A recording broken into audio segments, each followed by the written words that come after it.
Juste d'entrée de jeu, dire merci de l'invitation, puis merci, ça m'a permis de sortir de mes fonctions que j'occupe là depuis 3 ans et qui achèvent au niveau comme doyenne des études, mais donc je me positionne vraiment dans la réflexion ni de projet pédagogique, ni de projet de recherche, mais de ce que je connais, moi, de ce qui est toujours travaillé au niveau de la dimension socio-émotionnelle et surtout au regard là, d'élèves en difficulté affective, émotionnelle, en regard d'élèves qui ont des problèmes d'attachement. Fait que j'ai tenté de le réfléchir selon 2 angles.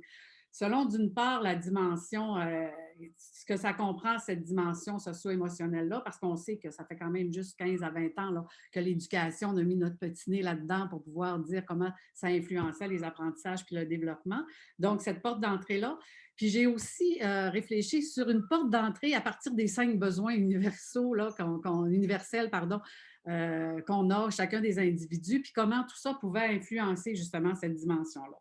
Donc, c'est sûr que quand on regarde, puis aussi dans une perspective, non pas de, d'être dedans la pandémie, mais dans une projection, une direction qui permettrait de, ce qu'on constate aujourd'hui, comment ça va nous amener à développer, à mettre en œuvre des stratégies pour après ça remettre en marche la machine dans un semblant de normalité. Parce que là, on est dans les constats, mais après, ces constats-là, comment ils vont servir de tremplin pour nous aider là, à aider les enseignants, à aider les parents, à aider à tous les niveaux là, confondus, à tous les secteurs d'enseignement confondus. Fait que je suis partie de me dire, bon, quand je pense de la dimension socio-émotionnelle, évidemment, je pense au bien-être, je pense à l'essence même de l'être, je pense au savoir-être et je pense aussi à l'équilibre.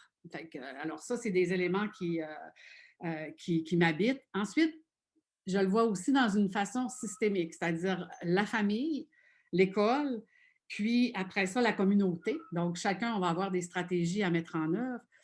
Et dans la famille, comment je le vois aussi, c'est dans tous les éléments qui sont mis en exergue, là, je parle par rapport à la pandémie, euh, il y a déjà, au niveau des élèves en difficulté, c'était déjà des familles où on pouvait avoir là, des facteurs de risque importants, des facteurs de vulnérabilité importants, qui se multiplient, je dirais, ou se décuplent là, pour être encore moins fonctionnel et moins être capable de supporter là, tout ce que ça comprend quand on a plusieurs enfants dans un petit espace, puis quand on fait déjà partie des services comme la DPJ, qu'on ne veut pas les voir, qu'on utilise la pandémie pour ne pas les voir, et qu'on sait si bien que, parce que dans ce secteur-là, j'interviens avec beaucoup de personnes, puis qu'on sait si bien qu'il faut que je sois présent, mais on ne veut pas me voir. Fait que c'est dans ce contexte-là. Par rapport à l'école, ma réflexion, c'était beaucoup, oh mon Dieu, l'école pour ces enfants-là est souvent le deuxième tuteur de développement puis tuteur de résilience. C'est mon endroit de sécurité. Quand je m'en vais à l'école, c'est enveloppant. C'est sécurisant pour beaucoup de ces enfants-là. Et je perds tout d'un coup ces points de repère-là. Donc ça, pour moi, il y a vraiment une grande souffrance qui s'établit à partir du moment où je ne peux plus, comme école, de la même façon, il faut que je développe je dirais, des stratégies de proximité à distance pour ces enfants-là. Donc ça me préoccupait beaucoup en se disant, mon Dieu, tu sais, quand je me considère comme le deuxième lieu, là, tu sais, comme tuteur de développement puis tuteur de résilience, bien, comme enseignant, ça devient, puis comme école aussi, ça devient difficile. Puis évidemment aussi la communauté, le support de la communauté que je peux avoir en temps, on peut dire, normal, mais que là, à cause de de toutes ces fermetures, de toutes les mesures sanitaires, que je ne peux plus jouer mon rôle non plus au niveau de la communauté. Donc, ce qui intensifie, à mon sens, beaucoup ces facteurs-là, ou en tout cas deviennent peut-être un peu cristallisés, là, les facteurs de risque. Quand je pense à ces enfants-là aussi, je me dis, Il y a trois sortes de disponibilité qu'on doit avoir hein, pour se développer et pour apprendre. Il faut avoir d'abord une disponibilité cognitive. Hein, il y a une place dans mon cerveau, il faut qu'il soit prêt à recevoir ça. Dans le cas de la dimension socio-émotionnelle, il faut que j'ai aussi une disponibilité affective. Parce qu'on le sait, quand je n'ai pas cette disponibilité-là, effectivement, je ne peux pas apprendre et mon développement peut être aussi perturbé. Donc, cette disponibilité affective-là, en temps de pandémie, elle s'accentue aussi. Et puis, évidemment, une disponibilité physique hein, qui fait que est-ce que j'ai ma posture pour pouvoir apprendre? Est-ce que je suis dans un environnement pour faciliter cet apprentissage-là? Donc, ça aussi, c'est important. Quand je voyais dans ma deuxième porte d'entrée au niveau des besoins, je me dis tous les besoins de base sont touchés. Le besoin de sécurité, de survie, de sécurité, mon besoin d'appartenance, mon besoin de pouvoir, d'aimer, d'être aimé, mon besoin de liberté, mon besoin de plaisir. Donc, ça aussi, dans une vie qu'on se dit quand même un peu plus normale, c'est à géométrie variable aussi la satisfaction de l'ensemble de ces besoins-là à chaque seconde de notre vie où on a à se comporter. Mais dans une situation comme celle-ci, bien, ces besoins-là deviennent encore plus criants dans les contextes où justement la proximité doit se redéfinir autrement. Ensuite, je regardais avec ces deux portes d'entrée toutes les dimensions, par exemple, socio-émotionnelles, puis je vais les nommer, mais parce que déjà, tout le monde sont bien conscients de ça, qu'on pense à la conscience de soi, à l'autogestion, à la sensibilisation sociale, aux compétences relationnelles, à la prise de décision qui est aussi responsable, ou aux différents cadres de référence auxquels on peut se lier. Il reste quand même qu'il y a les manifestations, puis monsieur Dave ou monsieur David, je ne me souviens pas qui a passé en premier, le soulignait bien sur le plan personnel. C'était quoi les indicateurs? Parce que ces indicateurs-là, les manifestations qu'on observe, ce sont ces manifestations qui vont nous permettre de trouver des stratégies à mettre en œuvre par la suite.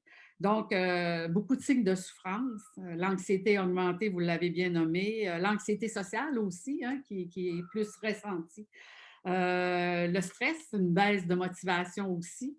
La détresse des enfants, des adolescents, même au collégial, à l'université, puis ceux qui sont dans le domaine universitaire, j'ai jamais eu autant d'anxiété à gérer que pendant la pandémie. Puis à un moment donné, je me disais, mon Dieu Seigneur, qu'est-ce qui constitue cette anxiété-là et je dirais la contamination, c'est pas un bon terme dans ce sens-là, mais la contamination de cette anxiété.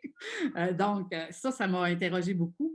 Le sentiment de solitude, le sentiment d'ennui aussi qui est touché, le sentiment de peur, l'augmentation des symptômes de stress, d'anxiété puis de frustration, les retards dans les progrès scolaires aussi, une perte de compétences aussi au niveau des enfants, des problèmes aussi de surpoids, d'obésité, de changement d'appétit, problèmes de sommeil, troubles de sommeil, problèmes aussi au niveau de terreur nocturne qui avaient cessé, mais qui aussi peuvent se manifester. Et vous faisiez tantôt appel à la dépendance des jeux vidéo. Tu sais, les parents sont là, qu'est-ce que je fais avec les enfants là, pendant qu'on est tous les deux au travail, donc je vais les brancher ou bien je vais accepter plus d'heures de tablette, mais finalement, il reste que là, on crée une dépendance, mais aussi les visionnements en rafale. Là, on a installé des séries, puis là, on écoute en rafale les séries. Donc, qu'est-ce qui va advenir de tout ça après?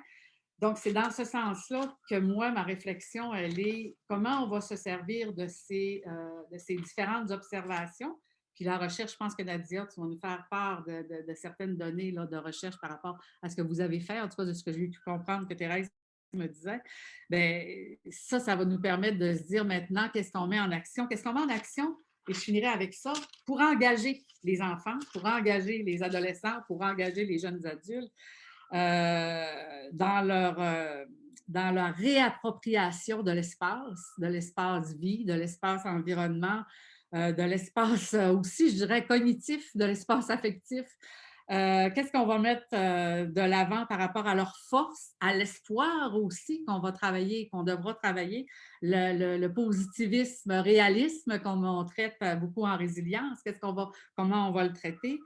Dans quelle mesure on va faire toute la réorganisation de projets, parce qu'il y en a, moi je regarde juste à l'université, des étudiants qui ne, n'envisagent plus de projets autant de vie que de projets professionnels, donc ça va loin. Donc, la réorganisation, des pratiques aussi de protection par rapport à la santé physique, mais aussi à la santé mentale. Fait que c'est vraiment, je vous livre là un peu le début de mes réflexions, comme d'avoir pris un petit temps de recul, d'avoir consulté aussi beaucoup là, la littérature pour être capable d'essayer de me positionner en fonction de ça.